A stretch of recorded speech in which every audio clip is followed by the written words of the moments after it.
Mrs. Borden was last seen alive around 9 in the morning by her stepdaughter, the infamous Lizzie Borden, and Bridget, the maid. At the time Mrs. Borden was killed, Lizzie's sister Emma was out of town. Mr. Borden and Uncle John were out in Fall River.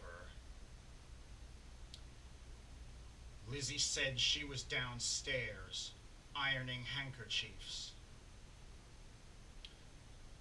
Mrs. Borden was killed in the room where her Uncle John had slept the night before. This is now one of the most requested rooms for overnight stays at the historic Lizzie Borden Axe Murder House and Museum. The John Morse Room, also known as the Murder Room. There was no sign of a struggle and she had no defensive wounds. Peculiar, isn't it? The evidence is unclear as to whether she was facing her attacker and didn't fight back, or couldn't, standing up or kneeling. But we do know where the wounds were. One blow struck her above her left ear.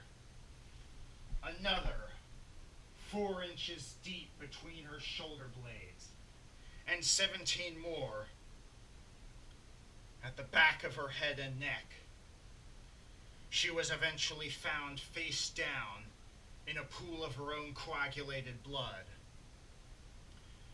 Between the blood and stomach contents of both victims, we can pinpoint her time of death around 9:30, a full hour and a half prior to Mr. Borden's murder.